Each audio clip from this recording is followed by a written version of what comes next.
Beleza, então começamos a gravar aqui. Boa noite, pessoal, bem-vindos a mais um dia de Aprendendo Arquitetura Framework Salesforce. Muito obrigado pela presença de vocês. Obrigado, Leandro, aí, depois de um dia maçante aí de trabalho, tá aqui nos agraciando com mais conhecimentos. E o pessoal aí que também, depois de um dia puxadinho, está aqui, né, na batalha. Bom, para quem acho que todo mundo já deve me conhecer, mas para quem não me conhece, Maurício Alexandre Silva, sou o Salesforce MVP e também sou Credential Ambassador, né, Trailhead Credential Ambassador, entre outras coisas também. Tenho 25 certificações, agora vamos começar a tirar certificações novas no novo ambiente, vamos ver como que funciona. Acho que mês que vem já começa de novo a aumentar o número aí.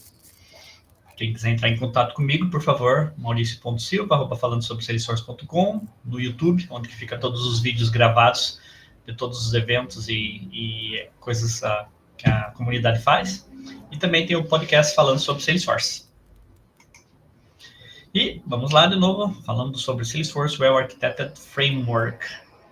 Hoje nós temos o nosso amigo Leandro Barião, diretor técnico, consultor da Salesforce, e também o Thiago Tancredi, que também é um outro que está dando um suporte grande para nesses eventos.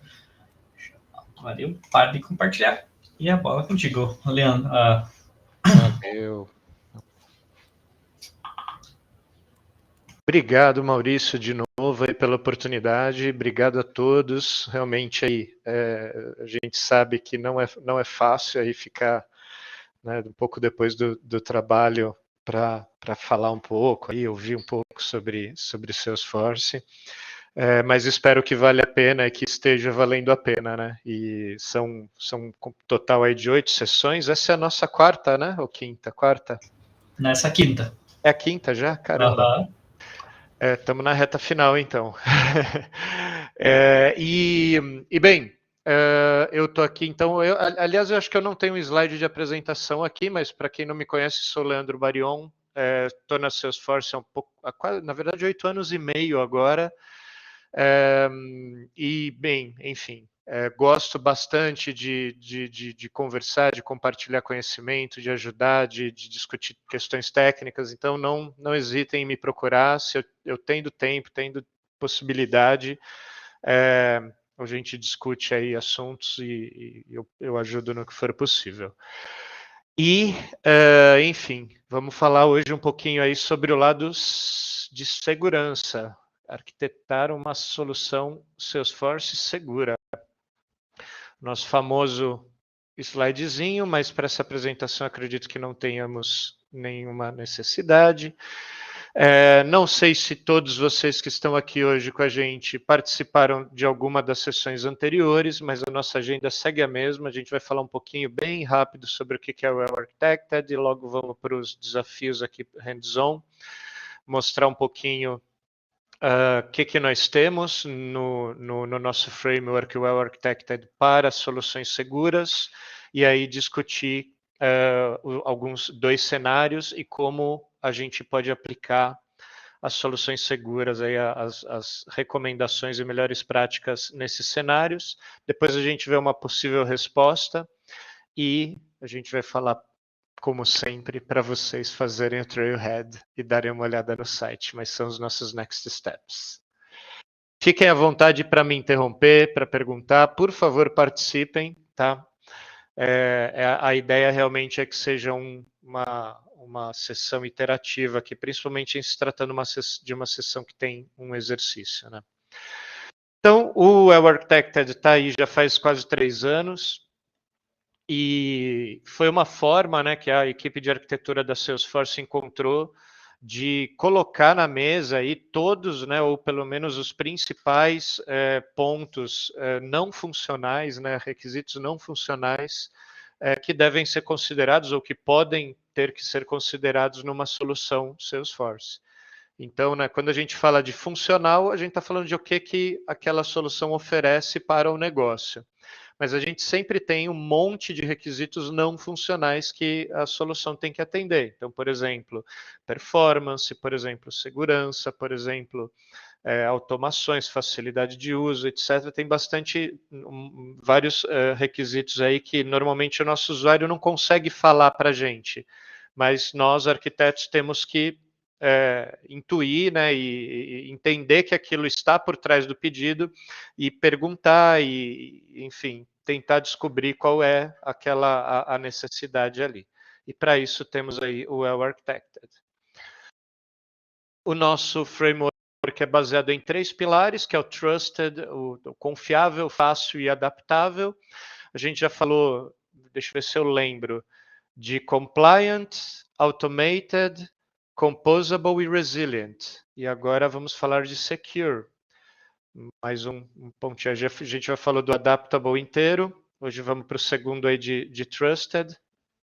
E só Deus sabe qual que vai ser a próxima, assim. A hora que o Thiago acordar, ele vai resolver qual que ele vai fazer. Provavelmente a próxima vai ser o Thiago que vai apresentar, não sei se eu estarei. Mas hoje vamos falar de Secure. E Secure, então, o pilar confiável, ele fala de como proteger o negócio e os nossas pessoas importantes, nossos stakeholders. E para uma solução ser confiável, ela precisa ser segura, precisa ser, sempre esqueço a tradução de compliant, mas é adequada, né, às legislações e confiável. E aí, uma solução segura é uma solução que controla o acesso e protege os dados, tá? E aí nós temos, então, uma visão rápida do que é uma solução segura, né? Temos 3 grandes tópicos, que é do mais amplo para o mais, né, específico. A segurança da org, do ambiente, a segurança da sessão e a segurança do dado, que vai ser acessado, enfim. Falando em segurança da org, então, a gente tem duas visões, autenticação e autorização. Quem sabe aí, quem está bem habituado, e deixa eu comentar uma coisa, tá? Eu acho que esse tópico aqui é um tópico muito mais interessante do que ele pode parecer, tá? Mas vamos lá, e vocês vão ver por quê. Espero, né? Quem sabe a diferença de... opa, parou de compartilhar? Obrigado, vamos nessa. Pronto. De autorização para... não precisa de hands-on, Jefferson. O hands-on a gente vai bater um papo aqui, tá? Qual é a diferença aí de autenticação e autorização? Podem escrever, podem abrir o microfone se quiserem falar. Vocês estão habituados com essa nomenclatura? Bom, autorizar, uma autorização, você tem que ter o usuário, onde que você fornece os dados do usuário que vai tentar fazer uma conexão e ações no sistema. A autenticação é quando esse usuário está tentando fazer essa conexão, estabelecer essa conexão, está passando os protocolos, os dados, né? Username, password, e daí sim o sistema está autenticando para ver o que esse usuário, se ele é um usuário que pode conectar, e depois o que esse usuário pode fazer no sistema. Boa. Alguém mais quer comentar?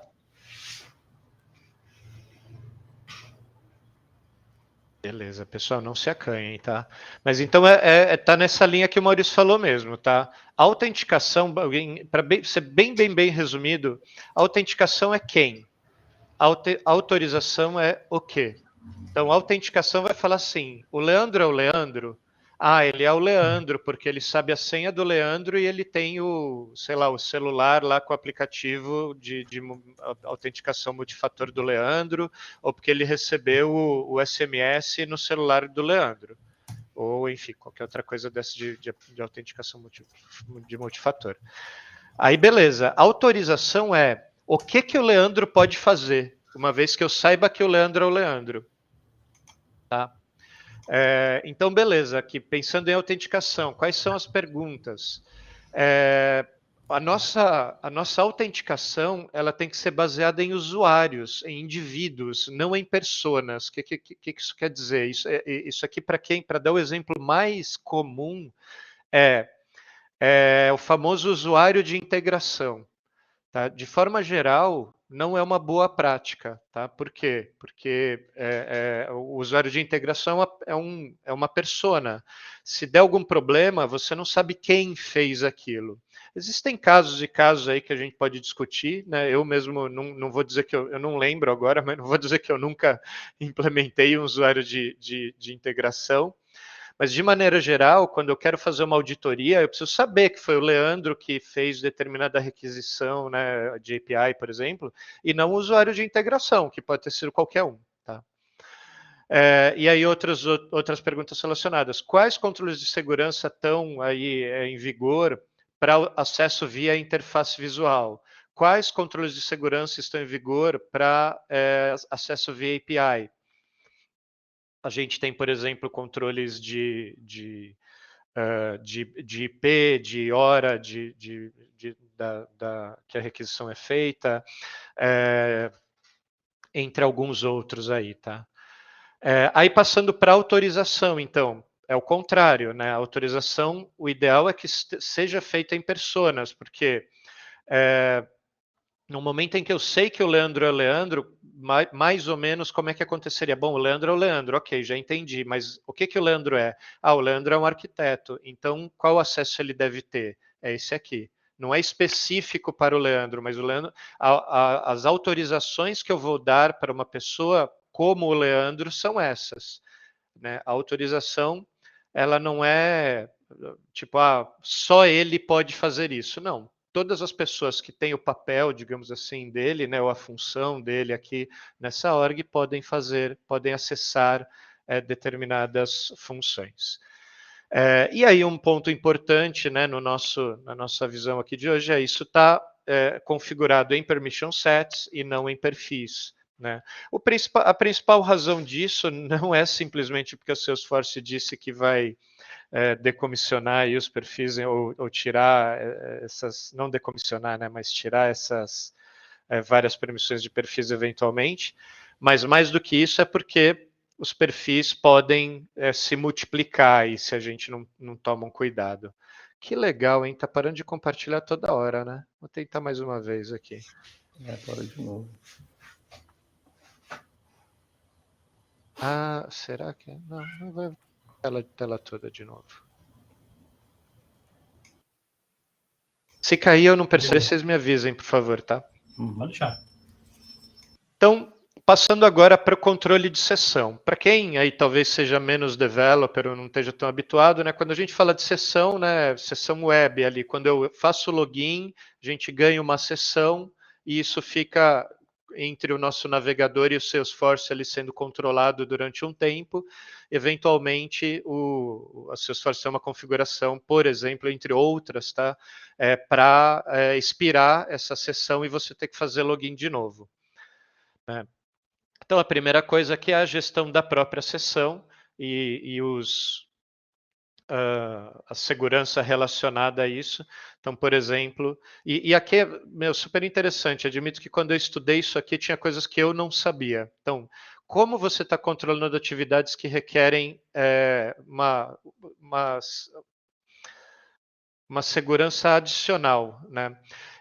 Eu não sabia disso aqui até relativamente pouco tempo atrás. Existe uma configuração na Salesforce que você, por exemplo, fala assim, olha, esse usuário tem acesso a gerenciar relatórios ou a gerenciar range de IP, né? Enfim, tem várias configurações.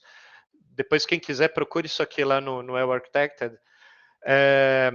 Mas ela precisa de uma sessão com uma segurança adicional, ou isso pode até ser bloqueado, tá? Para ela, apesar de, por exemplo, ela ter acesso ali ao setup, tá? Então uma forma aí bem interessante de controlar ainda mais a sessão ou evitar que numa sessão normal um usuário faça uma atividade que requira um privilégio maior. E aí uma outra questão é como você está gerenciando sessões inativas, né? Então, por exemplo, eu comentei dessa história do timeout, né, da gente fazer a pessoa se logar de novo. O normal, né, o padrão do timeout de sessão é de 2 horas, mas você pode diminuir isso ou aumentar isso. Aumentar, em geral, é não recomendável, né? Mas em caso de aplicações que, por alguma razão, sei lá, a pessoa pode deixar o computador dela em aberto, enfim, ou não está o tempo todo usando o Salesforce, você pode querer deixar 15 minutos, e passou 15 minutos sem uso, mata a sessão dele e faz ele fazer login de novo para evitar talvez uma fraude da sessão. Enfim.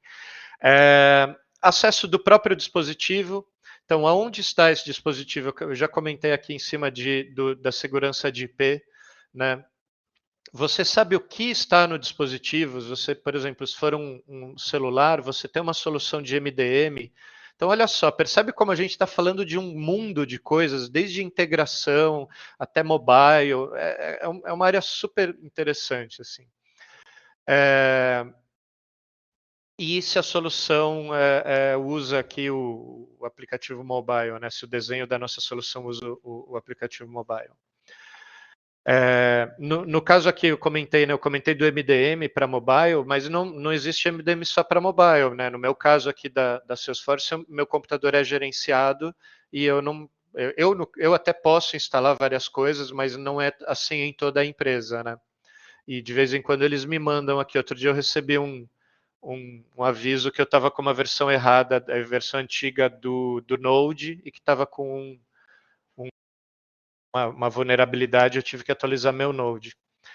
Então, é isso que essa pergunta 2 aqui quer olhar, né? Detecção putz, fugiu de novo. Threat Ameaças. Ameaça, obrigado. A gente está tão habituado, às vezes, com as palavras em inglês. Detecção e resposta a ameaças. Então, como que a gente identifica e responde a problemas potenciais tão rápido quanto possível? A gente tem alguma forma de auditar a nossa solução? Essa solução, de alguma maneira, responde proativamente a essas ameaças? E aí, passando finalmente à segurança de dados, que eu acho que é o que a maioria das pessoas pensa, né? A primeira coisa que a gente pensa quando fala de segurança. Sharing Visibility, a gente tem aí regras de OWD, de hierarquia de papéis ou de territórios, ou, enfim, qualquer tipo de compartilhamento, qualquer ferramenta de compartilhamento, para que só realmente as pessoas devidas possam acessar os dados. E não só isso, também os metadados, todas aquelas outras permissões, inclusive, que a pessoa pode ter. E, por fim, criptografia. Então, quando necessário, estão em vigor, em uso, protocolos para criptografar e transmitir ou manter os dados. Para os compartilhar. Opa, obrigado. Caramba, que esquisito, nunca aconteceu isso. Enfim, manter os dados criptografados e inacessíveis, mesmo que alguém os acesse. E aqui tem vou citar aqui uma vez eu vi uma entrevista com um cara de segurança da informação de uma empresa super renomada, e ele foi perguntado assim: como que vocês fazem para que os hackers não invadam a sua empresa, né? Aí ele falou assim: olha, a gente tem uma série de protocolos, tal, mas a gente faz além disso. Na realidade, a gente assume que eles já invadiram e aí a gente quer minimizar o risco, né? Então a gente, claro, quer evitar que eles invadam, mas a gente também assume que eles já invadiram, já estão dentro, e agora a gente quer evitar que eles façam besteira, que eles, né, impedir que eles usem mal esses dados. Então é tudo isso que a gente está falando quando a gente está aí pensando em arquitetura e segurança de arquitetura. E agora vamos então para o nosso famoso hands-on. Só um pouquinho, Leandro. Pode falar. O Jefferson tem a mão levantada aí, Jefferson. Isso. Eu queria fazer uma perguntinha bem breve sobre o último slide, quando você falou ali sobre Solution Support Auditing. a gente sabe que a gente tem ali no Salesforce um local ali onde que a gente consegue baixar, né, o audit trail da org. Está relacionado a isso também, ou é algo mais extensivo esse tópico? E, ainda falando do audit trail, tem como expandir a abrangência da auditoria em termos do que foi gravado nos últimos 6 meses, ou é aquilo mesmo? E também, assim, tipo, se isso for pertinente ao que você está falando agora, tá? Senão você pode só explicar. Não, perfeito, e obrigado pela pergunta.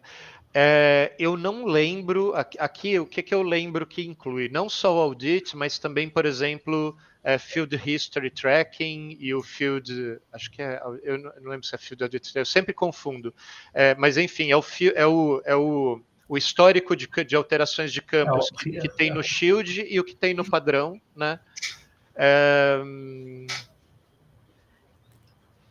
Enfim, tem mais algumas coisas. Eu não me lembro se aqui ele fala sobre... Podemos até olhar, viu? Que eu acho que esse é um ponto interessante. Eu vou dar uma pesquisada aqui enquanto eu falo. Eu não lembro se aqui ele cobre também vamos dizer assim, o audit customizado, né? Eu acredito que não, tá? Porque, enfim, é um mundo à parte. A gente até tocou um pouquinho nesse ponto numa conversa passada. Eu acredito que ele não fale, por exemplo, de um log, né, de negócio, assim. Mas eu estou até olhando aqui, abri aqui rapidinho, deixa eu ver o que ele fala. Description. Opa, peraí, passei.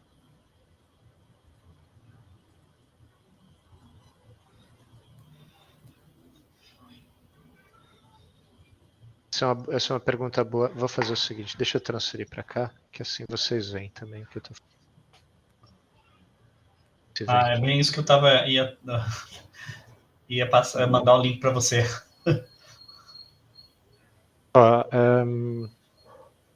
Ele fala mais do built-in, audit capabilities, regular audit reviews e threat response. Ele não fala de algo customizado, tá? Mas está no nosso backlog aqui a gente trazer alguma coisa aí para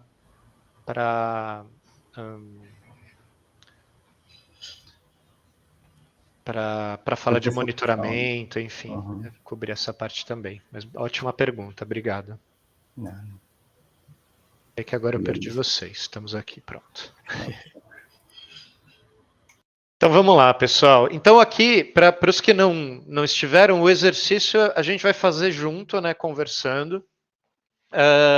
E esse é o cenário, e nos próximos 2 slides vão ter os desafios para a gente avaliar o que está bem well architected, o que está bem arquitetado ou não, e por quê, né? E depois a gente apresenta a solução. Então a gente vai falar aí de uma empresa chamada Dream Floors, que vende assoalhos, tanto para casas quanto para escritórios, e tem aí alguns showrooms por todos os Estados Unidos. São 2 desafios e a gente vai fazer eles juntos. Primeiro desafio. Mês passado, a ADF percebeu que alguns dos dados dos clientes dela estavam corrompidos. Eles viram que uma pick list, o valor de uma pick list apareceu que não era, e esse valor não era apropriado para os representantes dos showrooms de algumas... Eita, caiu de novo. Não eram apropriados para os representantes de vendas de algumas localidades. E vários clientes acabaram ficando com esse valor errado no pedido deles. Os representantes, muitas vezes, aí um assunto similar, mas saindo aqui um pouco desse caso, os representantes de vendas vira e mexe saem do computador deles para falar, atender os seus clientes. Então vamos ver aí das políticas de segurança, o que é well architected ou não e por quê. Então primeiro, cada showroom deve ter uma credencial de login específica para a localização delas, que os atendentes lá, a equipe usa para fazer login. Tem alguns aqui que estão bem fáceis, né? Alguém quer comentar sobre esse? Bom, isso daí é a colocação, especificação de IP e tudo para conexão, né? Na verdade, veja, não só. Tá, perdão, desculpa, perdão, tô viajando. Quer complementar? Alguém que mais quer falar? Aqui ele está falando, né, basicamente, em outras palavras, cada showroom, ou seja, cada escritório lá onde eles atendem, e tem várias pessoas atendendo clientes, tem um login e senha. Né? Aí já não funciona, né? Acho que isso daí já não, em termos de segurança, você poderia sim, para que cada local tivesse um acesso, controlasse o acesso, seria já pelos IPs, não. Isso daí gera uma brecha de segurança enorme. Imagine eu, você, o Jefferson, o Diogo, tudo trabalhando no mesmo local, compartilhando o mesmo login. E aí? Quem que, às vezes, sem intenção, quem que cometeu esse erro? Não sei. Então, Exato. não assim para culpar a pessoa, não fazer o finger point, mas tipo assim, para saber, putz, o que será que eu fiz errado lá? Né, para saber como trabalhar. Mas isso é totalmente errado. Né? Até no contrato da Salesforce tem isso daí, né? Exato, isso que eu ia falar. Até comercialmente falando, isso é ilegal, né? Seria. Então, isso aqui está bem claro aí. Item 2. Todos os sistemas integrados devem usar o usuário de integração. Esse até foi o exemplo que eu dei lá, né? Lembra do Authentication versus Authorization, né? Authorization tem que ser baseado na persona. O Integration User é uma persona. Mas a autenticação deve ser feita por um usuário final. Então, as chamadas de integração, elas podem ter um contexto, né, de um usuário específico, e nesse caso você não quer transferir o contexto. O Leandro clicou num botão, esse botão faz login num outro sistema como usuário de integração e volta para o Leandro. Né? Isso não é uma boa prática. E nesse ponto, Leandro, se eu puder perguntar, qual seria o cenário em que o usuário de integração, pensando assim, temos o SAP que atualiza um registro no SAP que a gente tem uma sincronização com o Salesforce. Dado que o registro no SAP é atualizado, o campo correspondente àquele registro no Salesforce é atualizado, por exemplo, né? Então, e aí, em qual situação que valeria a pena ou que faria sentido, pensando em segurança e qualquer outra também questão de arquitetura, que isso seja feito pelo usuário de integração e não pelo usuário que fez isso no SAP, por exemplo? Então, essa é são perguntas difíceis, assim, são perguntas a famosa resposta de consultor, né? Depende. É muito claro, por exemplo, que quando eu estou realizando uma ação, né, como, por exemplo, você falou, digamos que existe uma integração que mantém um determinado dado no SAP sincronizado com o Salesforce quando a pessoa atualiza lá no SAP. É muito claro que se o Leandro vai lá e muda um determinado valor ou cria um pedido, por exemplo, a hora que isso transfere para o Salesforce, isso deveria ir com o nome do Leandro. Ou então, talvez, se o Leandro só tiver usuário no SAP, mas não no Salesforce, deveria talvez já ser alterado, digamos assim, por um usuário que tivesse essa responsabilidade. Mas tem situações em que, digamos, um cálculo é feito sistemicamente, de fato. Então, imagina assim, esse é um cenário muito comum em banco, né? Eu quero criar, não só em banco, na verdade, eu quero fazer um cálculo da carteira de vendas aqui de um vendedor, a carteira de clientes de um vendedor, e isso é feito num sistema externo por uma razão qualquer, ou porque o Salesforce com Territory Hierarchy, Role Hierarchy não atende a minha necessidade, ou porque já era feito assim desde sempre, desde antes de eu comprar Salesforce, tem 10 sistemas aqui que fazem isso igual, e eu não vou ficar mudando o... Eu não vou ficar mudando... Tá difícil aqui, hein? Tentei compartilhar e não foi. Eu não vou ficar mudando a lógica do meu compartilhamento. Então, nesse caso, eu tenho um sistema que calcula a carteira de clientes de cada vendedor e eu preciso carregar isso no Salesforce. Num caso assim, eu iria para uma linha de utilizar aqueles integration users standard lá, que a Salesforce até dá as licenças, né? Porque dessa forma também você não precisa gastar a licença. Mas, assim, são casos realmente... Eu diria, aí a minha opinião pessoal, tá? Depois vocês podem ler lá no Well Architected e me falar se eu estou falando besteira. Mas eu diria o seguinte, o problema aqui é que a gente usa muito mais o Integration User do que a gente deveria. Meio que vira a bala de prata para todos os problemas de integração. E na realidade a gente não deveria fazer isso. A gente deveria, sempre que possível, usar o usuário, e só quando não houvesse esse usuário realmente, não existisse esse cara que é o responsável por mandar o dado, aí a gente usa o usuário de integração. Boa. Concordo. Até por também uma montoeira de coisas que vem, auditorias e controles, tudo que... Né?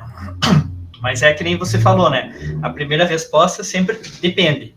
Mas quando você vai pegar no fundo mesmo, assim, para deixar tudo organizado, controlado, eu também, às vezes o pessoal fala, por que mais um usuário de integração? Por causa disso. Então tem os porquês, né? De uma arquitetura bem montada, bem arquitetada, né? Que seria o caso. E o que o Maurício falou até me lembrou de uma coisa. Aqui tem um outro ponto, depois também, por favor, me avisam se... Lúcio, é isso aí que eu ia falar, cara. O Lúcio chegou no ponto que me veio aqui, né? Eu falei muito de usar o usuário indivíduo, né, para integração. Falamos de preferir não usar um usuário geral de integração. Mas o que a gente pode fazer? Então cria o usuário integração com o SAP.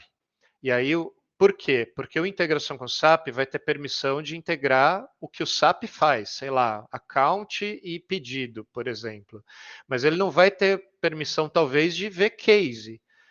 E o integração, sei lá, com ServiceNow, ele vai poder ver case, mas ele não vai poder ver pedido, porque assim você também, né, restringe aí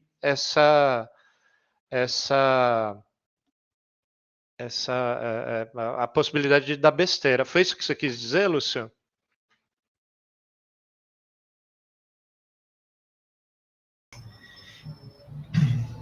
Bom, pode abrir o microfone, Lúcio. Se quiser. Não, tudo bem. Às vezes está com os filhos, aí está jantando com a mulher. É isso aí, perfeito. Vamos seguir aí, então. Aí, terceiro, perfis para integração, profiles for integration e perfis para integração e usuários do showroom determinam o que um usuário logado pode fazer, ou seja, eu faço o meu login, eu tenho o meu perfil e isso vai determinar o que eu posso fazer. Esse também a gente já comentou aí. Alguém quer falar o que tem, se está ou não e por quê? Well architected.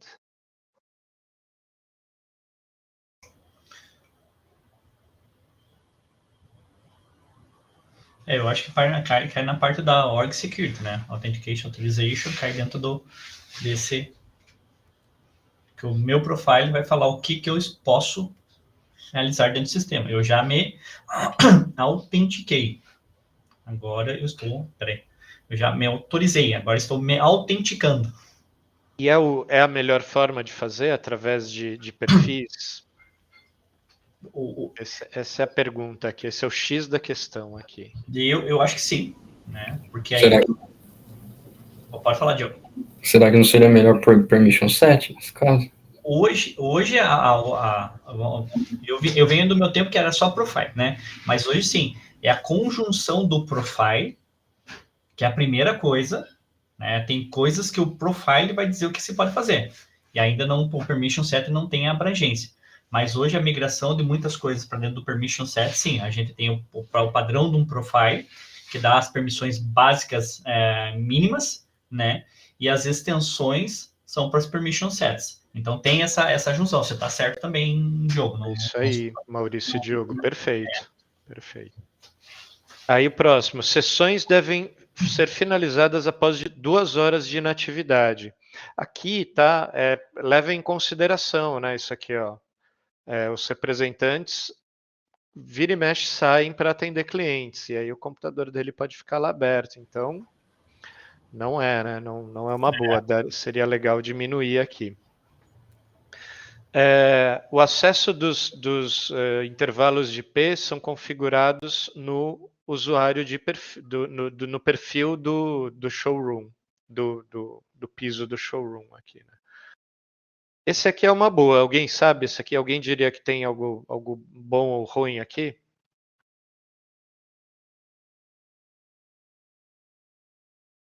Vamos deixar esse aqui com asterisco aí, a gente vê depois. Esse é um bom asterisco mesmo. IP ranges access should be configured in showroom floor profile.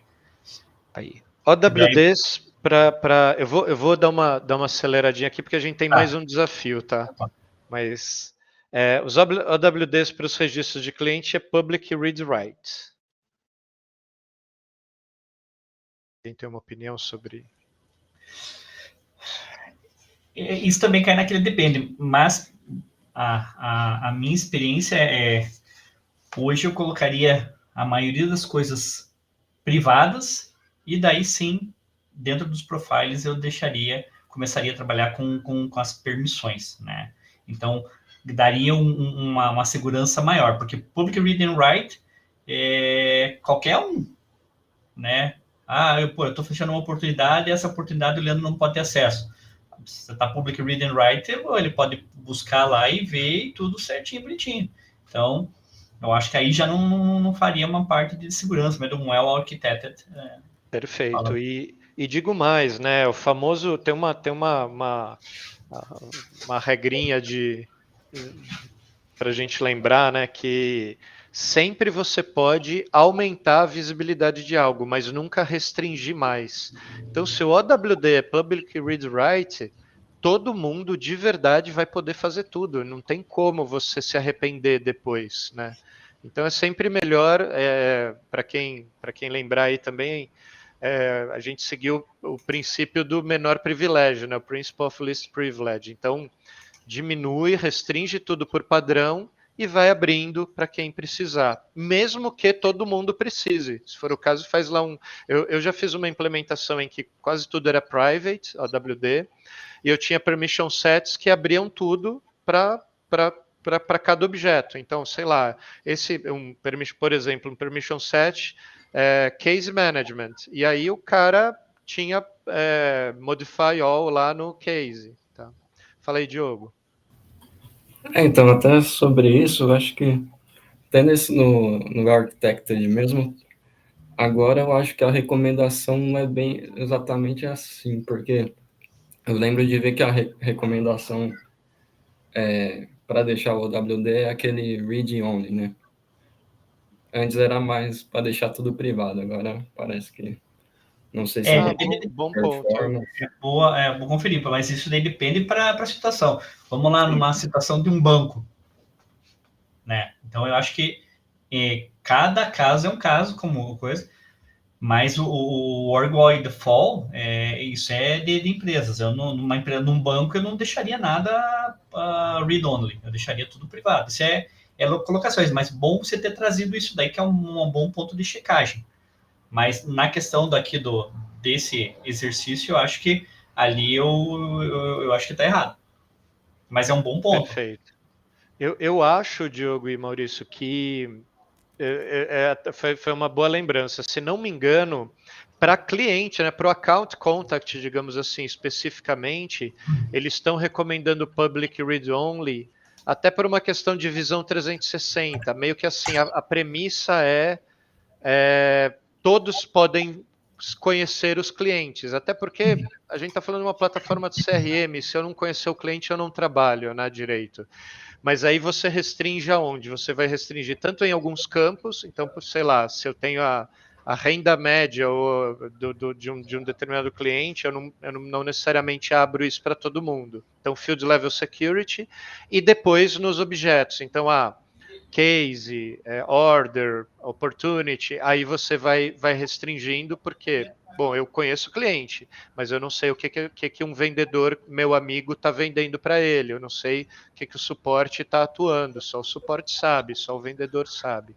Então, eu acho que, não tenho certeza, mas eu acho que é customer read, public read only especificamente para os customers, tá? Na minha cabeça isso faz muito sentido. Eu até ele tá encontrei certo. aqui, eu acho que o trecho onde ele fala sobre isso dentro da documentação, vou jogar aqui no chat. Ele botou aqui. Set internal organization wide defaults to public read only. Tem dentro do coisa. Unless your business deals with sensitive data. Tá certo. A chamada do Diogo tá certo. Muito legal, cara. Esse eu não sabia mesmo. Muito legal. Obrigado aí por compartilhar. Essa foi... Aprendi um negócio novo aqui. Obrigado. Bom, e aí, seguindo para o último aqui, Setup Audit Trail and Field History Tracking are enabled. Eita. Caiu de novo. Saúde. Saúde.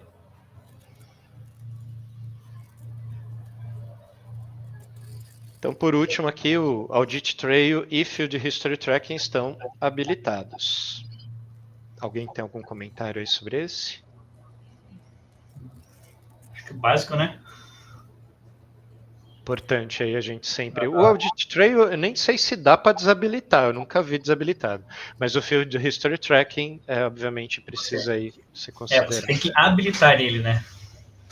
O Audit Trail? Não, o Field. O Field sim. Você tem que habilitar ele. Ele já vem, por default, desabilitado. E aí vamos lá para o segundo desafio, então, que é um pouquinho diferente, um pouco mais tranquilo, mais relacionado até a integrações, aí a questão de sessões. Fala, Jefferson, quer comentar no anterior?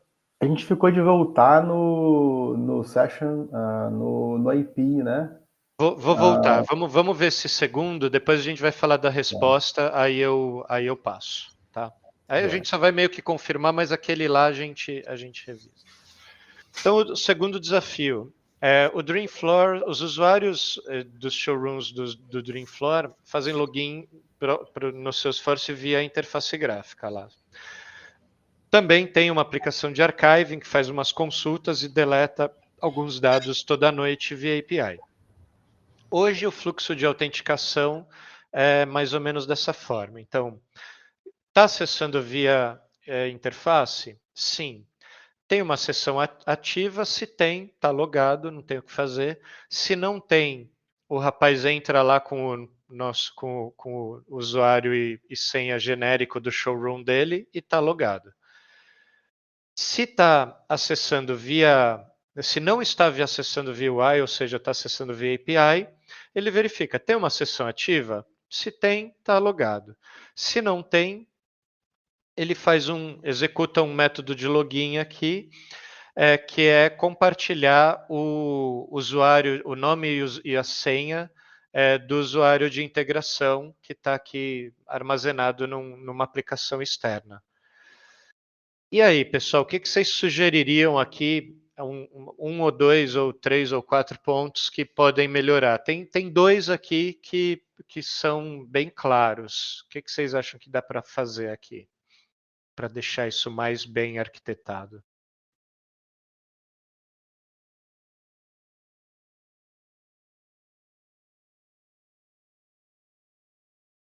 Vamos começar aqui por cima. Então, o usuário foi lá, acessou, tem uma sessão ativa, ele está logado. Aqui tem algo a se fazer? Tem algo que pode acontecer diferente?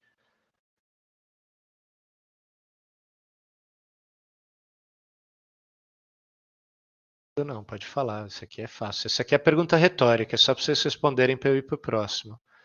Se a sessão está ativa, cara está logado. Ele abriu o browser e já caiu no Salesforce lá.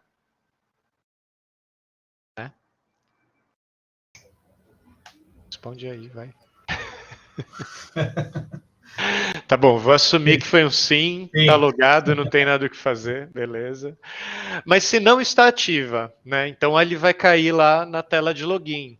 Aí o cara vai entrar com o usuário e senha do showroom genérico. Isso aqui a gente já falou que não é legal. Então o certo aqui é cada um ter o seu, né, nome de usuário e senha, certo? Alguém tem algum comentário, tem algum ponto adicional nesse aqui?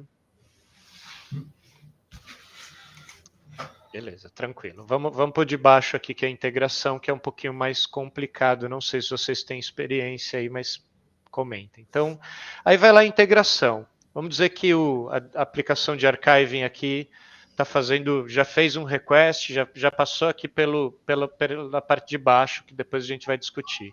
Ela vai fazer um novo request. Quem sabe como que funciona aqui? É mesmo via sessão, ele guarda o certo, aqui a boa prática é que a aplicação externa utilize um Session ID mesmo, ou tem alguma outra forma? Token. Perfeito. Tokenization. O Session deixa muito aberto, né? Se você não tiver setado bem o course, né, o cross object, blá blá blá, que eu não lembro tudo a palavra lá, o course, qualquer um pode acessar. Porque a sessão está aberta como se dissesse assim, quem tiver acesso a isso daqui vai e faz. Esse aqui é um tema. Boa, obrigado, Maurício. De fato, assim, esse é um tema, vamos dizer, profundo aí, né? Um tema bem. Isso é cobrado, inclusive, na certificação de Integration Architect. Então, eu lembrei que eu quase reprovei. Então, basicamente, o que a gente recomenda aqui? Existem protocolos de segurança, né? E o que a Salesforce mais recomenda é o OAuth. E como ele funciona, tem vários tipos de fluxo, por exemplo, e aí volta até aquela questão que a gente estava falando do usuário de integração, né? Mas enfim, tem fluxos sistema a sistema, tem fluxos em que um usuário autoriza um sistema para que ele faça uma operação, mas em praticamente todos os fluxos OAuth, o que acontece é que você evita, vamos dizer, armazenar em algum lugar uma senha, uma credencial e uma senha. Espera aí, deixa eu compartilhar de novo. Então é feito é feito o login de alguma forma. Pode ser que eu interajo momentaneamente, faço um login, pode ser que eu tenha um certificado, normalmente uma dessas duas formas, mas em qualquer uma dessas duas formas, depois que eu faço esse login imediato ou que eu compartilho o certificado, o que acontece é que a Salesforce dá um token de autorização. E aí a aplicação aqui, né, do archiving, por exemplo, ela fica usando esse token para realizar as operações. E qual que é a vantagem disso? Se você for lá no setup do Salesforce, eu consigo ver os tokens que foram dados, eu consigo inclusive restringir um pouco mais, caso necessário, o acesso, né, via autorização. E se preciso, eu consigo revogar o token sem necessidade de mudar uma senha, por exemplo. Então, eu mantenho a segurança do meu usuário, né, e da minha org, enfim, mas simplesmente falando, esse token que essa aplicação está usando, eu vou revogar, não serve mais. Mas outras aplicações que estão entrando, digamos assim, por essa mesma porta, continuam funcionando. Então, eu não uso o ID da sessão. É um pouquinho techniquez aqui, mas é interessante de se saber. Tá? E de fato, é um negócio detalhado. E por isso mesmo, então, eu não estou verificando a sessão ativa. Na realidade, eu vou verificar se eu tenho um token. Existem fluxos, o ALF, que permitem até que o meu token seja automaticamente renovado, em alguns casos, tá? Não todos, mas pode ser. E também, por isso, na realidade, né, por tudo isso que eu falei, você não vai querer que o sistema de integração tenha lá um username e password, jamais, tá? Porque uma pessoa pode pegar esse username e password e utilizar, seja via API, seja via interface visual, seja via outra aplicação. Então, abre N brechas aí, tá? Fala aí, Jefferson. E onde que seria o local ali, se você lembrar também de cabeça, né, que é muita coisa, que eu revogaria um acesso via token? Porque eu estou navegando aqui, né, e aí tem algumas coisas ali, tipo session, tem alguns locais onde você restringe segurança via sessão e tal, e eu fico curioso em relação a token. Vocês lembram? Se você entrar no acho que é Connected App Usage, alguma coisa assim. Isso aí, é lá. Tá. Daí você vai Mas verificar. Só tem uma questão importante, tá? Se você está usando um fluxo específico que usa login e senha, aí eu acho que você não consegue revogar. Mas todos os outros fluxos eu acho que você consegue. O que for com o out, você consegue. Eu vou te mandar deixa eu... Obrigado. Eu vi aqui, Connected Apps ou Out Usage, que é onde fica ali, né, o nosso token de conexão, por exemplo, com o VS Code. Tem um vídeo aqui sobre isso. Perfeito, é isso mesmo. É isso mesmo. Tá. Obrigado. Se você usa o aplicativo mobile, vai estar lá também. Isso. Boa, obrigado. Então vamos lá, pessoal. Alguém quer comentar alguma coisa aqui? Na verdade, tem alguns outros pontos, tá? Mas acho que esses são os principais. A gente vai ver tudo nos próximos slides. Alguém quer tirar alguma dúvida, comentar algum ponto antes? Vamos nessa. Vamos nessa. A gente já conversou bastante, então primeiro lá sobre os problemas, o que não está bem arquitetado. Então, primeiro ponto, que cada showroom tem um login e senha só, isso não está legal. A gente tem que criar usuários baseado em cada indivíduo, não no showroom. Segundo, todos os sistemas integrados utilizam o usuário de integração. Também não. Precisa, novamente, a mesma justificativa. Até para integrações precisa ser utilizado os indivíduos aqui. E aqui entra aquilo que a gente falou, né? Um usuário por sistema integrado, aquilo que o Lúcio bem colocou. Se eu não estou usando o usuário do Leandro para realizar uma chamada de integração, então eu tenho que ter um usuário para o sistema. Então, digamos, usuário do SAP. Né? Terceiro, perfis e usuários são usados aqui. Perfis para integração e usuários para os showrooms determinam o que o usuário logado pode fazer. E aí eu não lembro se foi o Jefferson, quem foi que falou, mas o melhor foi o Diogo, acho, né? Que o melhor aqui no caso seria usar permission sets e permission set groups, representando respectivamente os jobs to be done, trabalho a ser feito, e as personas, seguindo sempre aí o princípio do menor privilégio. Aí o seguinte, sessões finalizam após 2 horas, esse também não está legal, apesar de ser o padrão, o melhor aqui seria ter períodos menores. Tô voltando aqui, já estou de olho na... Eita, eu não sei o que está hoje, o bicho está chato aqui. Eu não sei se é porque eu estou numa aba do Chrome comigo pessoal, na outra comigo Salesforce, mas enfim. Eu acho que foi que quando eu dei o acesso para você, você tinha que ter feito aquele desconectado e reconectado. Pode ser também. Na próxima eu vou fazer isso. Mas enfim, então as sessões finalizam depois de 2 horas. No caso aqui a gente recomenda diminuir bastante. 15 minutos eu acho que é o mínimo possível, tá? Mas já dá uma boa segurança aí. O intervalo de IPs deve ser configurado no perfil, esse a gente tinha deixado um asterisco, e esse sim está bem arquitetado, porque de fato Uma das poucas coisas que hoje se mantém somente no perfil é o IP range. Então, esse não tem como configurar, até onde eu me lembro, nos permission sets, é só no perfil. Isso aí, só no profile. Não dá mesmo não, eu já tentei fazer há pouco tempo atrás ali, para tentar seguir a boa prática ali do permission set, não tem opção. Aí, com relação ao AWD, o Diogo aí me ensinou uma coisa nova hoje, então perfeito. Ele comenta aqui que o AWD deveria ser public read, exceto se o negócio aqui trata com dados sensíveis. E aí, como o Maurício também bem comentou, caso de banco, por exemplo, provavelmente a gente deve buscar usar private. E um detalhe só, deixa eu acrescentar, tipo, set internal, organization wide default. Pro set external, é private.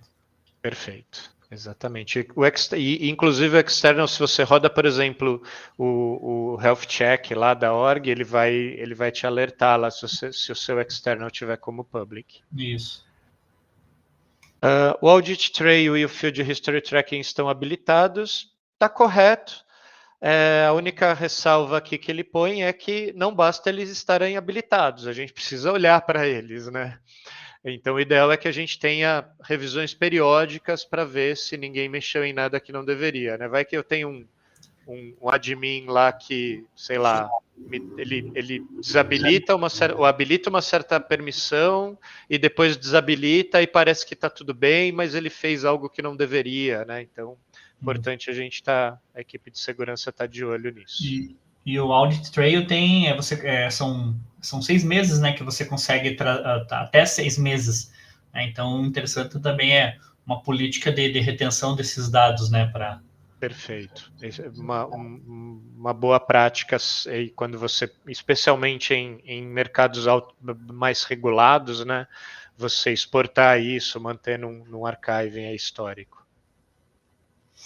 E por fim aí um bônus, né? Ele comentou que no cenário lá falava que um valor de uma pick list apareceu errado. Ele fala então para configurar as picklists como restritas para evitar a corrupção dos dados, né? Para não evitar que alguém vá lá e mude alguma coisa. Concordo. Enfim, de besteira, tá? E aí algum comentário, alguma dúvida aqui?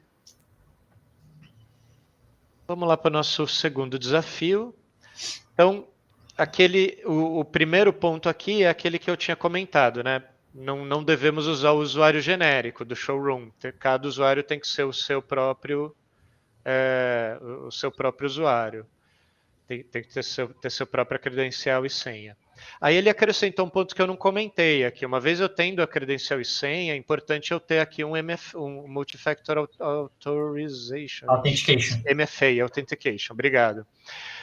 Então, por exemplo, mandar um push para o meu Authenticator, eu aprovo e aí sim eu estou logado. Esse aqui é o ponto 4 que ele colocou.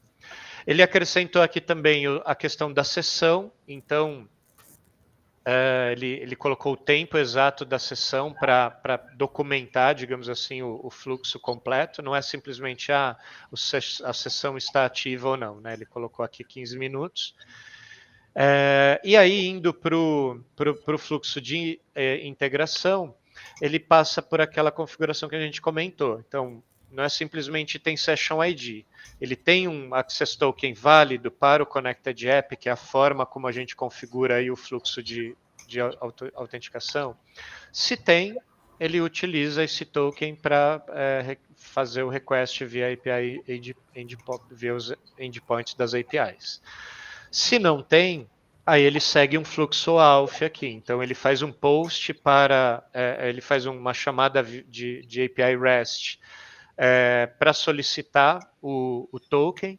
No caso aqui, ele tá sugerindo uma chamada client server aqui, né, que ele passa o client ID secret. Então, ele está assumindo... Aqui eu vou ser um pouquinho mais técnico, mas só para comentar, né? Ele poderia ter N formas aqui, mas ele está assumindo que essa aplicação de archiving, ela pode armazenar o client secret de maneira segura. Isso é muito importante, tá? Se eu não puder armazenar o meu client secret de maneira bem segura, eu não devo usar esse fluxo que ele desenhou aqui. Eu deveria estar usando um outro fluxo, tá? Caiu. Mas é um exemplo só. Eita. Tem que tentar 2 vezes, ainda bem que é os últimos slides. Mas é um exemplo de um fluxo ALF. O fluxo ALF é realmente a melhor forma. Como eu falei, cada cenário tem um fluxo mais apropriado, né? Então, uma outra forma aqui seria eu passar o Client ID e aí eu, né, que estou operando o sistema de integração, digitar o meu usuário e senha naquele momento. Então, isso evitaria eu ter que colocar o client secret. Mas se eu estou falando de uma aplicação de archiving, provavelmente eu não quero estar operando ela está rodando toda noite, né, em lote lá, então eu prefiro uma forma automatizada. Poderia estar usando um token JWT, que precisaria de um certificado, traz outras questões aí para configuração. Mas enfim, eu utilizaria um fluxo ALF. Perdão. E até um detalhe, às vezes esse usuário aí é um API only. Sim, perfeito. Isso aí que é uma boa prática, inclusive, é Sim. recomendado, tá? Os usuários de integração idealmente serem API only. Quando não forem indivíduos, né? Uhum. E aí, por fim, o Salesforce finalmente valida, né, as credenciais daquele usuário de integração e provê para ele um token de acesso que ele vai utilizar para fazer as chamadas de API. Essa parte de integração eu sei que, aí, não sei, né, se a gente tem gente mais nova aí de Salesforce ou menos técnica e tal, ela pode parecer um pouco complicada, de fato não é simples, mas é interessante até para vocês verem aqui, né, o quanto a gente vai, desde questões até funcionais mesmo, né, vamos dizer assim, não é simples no sentido, vamos dizer, ruim, né, no sentido simplório, mas questões meio triviais, digamos, né, no sentido de, quem pode acessar esse dado, quem pode ver esse registro, mas até questões tecnicamente muito complexas, como protocolos de autorização e autenticação, controle de sessão. Se vocês olharem as configurações possíveis de controle de sessão e de segurança de sessão do Salesforce, tem um monte de coisa. Na época do Visual Force tinha mais ainda Nossa. na org ainda tem lá um monte de questão. Então é um tema bem amplo, tá? E super, super legal. E importantíssimo, né? Nem precisa falar. Deixa eu só passar aqui. Matheus, valeu aí por ter colocado também, sim. Tem o IP em nível da org, né? O org by default. Lá, que é, tanto o IP como o horário que pode estar logado. Né? Tem o primeiro, o nível de org. Né? Se você for restritivo em nível de org, daí, se você está no nível da org, o do profile ele não vai liberar. Ele vai restringir, ele tem que restringir mais ainda, né? O acesso. Então, também, que nem o Leandro falou, não existe coisas que vai liberar. Eu colocar, se na org, o default, o login tá das 8 às 5. E se eu colocar lá no profile das 6 às 10, ele não vai deixar o cara logar das 6 às 10. Ele vai deixar o cara logar das 8 às 5, né? Porque é o mais restrito. Então, é uma boa chamada isso daí, né, Matheus? Bom ponto, Matheus. Esse é um que eu esqueço às vezes também, da restrição da org. E um último comentário aqui, por curiosidade, a Salesforce obrigou, já faz alguns anos aí, né, que obrigou assim, né, ela demanda, digamos assim, que todas as orgs tenham MFA habilitado, né, Multi-Factor Authentication habilitado, mas há casos em que isso digamos assim, há várias formas de fazer isso. Uma delas, por exemplo, né, eu trabalhei num cenário em que os usuários eram usuários de call center e não era permitido que eles usassem celular, então eles não poderiam ter um aplicativo lá. Ao mesmo tempo, a empresa não queria gastar dinheiro com o YubiKey, né, esses dispositivos físicos que não seriam celulares. O que foi, eu não sei como está hoje, tá, mas vou assumir aqui que ainda é válido. O que foi autorizado? Se via IP range e VPN, né, ou VPN, eu garantisse que aquele computador está numa determinada localidade, digamos assim, seja física, seja virtual. Espera aí que a gente já volta, Jefferson, mas vou só completar aqui. Então, se eu garantir que aquele computador está numa VPN ou está numa rede física e que aquele computador é gerenciado, então ele né, não tem brechas de segurança, então a Salesforce aceita aquilo como um MFA, como uma garantia, né, de que, digamos, aquele computador é do Leandro, está num ambiente seguro e é um computador seguro, então sim, ele pode acessar daquele computador. Eu fiz essa por VPN. A VPN ele usa até o computador logado, como é o computador de uma empresa, computador logado, acessando a VPN, ele faz a autenticação pela webcam para ver se é a pessoa mesmo que está ali. É o usuário da empresa? Então ele foi interessante. Eu entendi o que o Jefferson perguntou ali. Tá? Quando eu falei do Worldwide Default, o Jefferson, sempre o mais restrito é que ele vai funcionar. Ali no caso, tipo, vamos colocar que no Worldwide Default ele vai estar das 1h da manhã até as 11 horas da noite. E no Profile ele vai estar das 8 da manhã até as 5 da tarde. Então, o mais restrito é o do Profile. Ele vai trabalhar com o do Profile. Então, é esse sentido, assim, o mais restrito, ele tem precedência do mais aberto. Então, a Salesforce nunca trabalha assim com isso no logins e nos logins, nas horas de login. O IP eu não lembro. Você tem essa coisa. Mas no login, sim. Mas é a mesma coisa. Mesmo? E o contrário, ou seja, o exemplo ao contrário também vale, né? Se o profile for mais restrito que o org, vai valer o profile. Se a org for mais restrita que o profile, vai valer o da org. Obrigado, pessoal. Pessoal, era isso por hoje. Espero que tenham se divertido, tenham gostado aí do cenário e do papo, aprendido alguma coisinha a mais. Foi super top, que eu aprendi uma coisa a mais. Boa. Valeu aí, Matheus, Jefferson, Diogo aí, Lúcio também pela contribuição aí, que aumentou o nosso leque de informação. Sempre bom aí. Valeu, pessoal. Conteúdo fera. Sempre aprendendo. Bacana. Leandro, deixa eu parar aqui a gravação agora, né?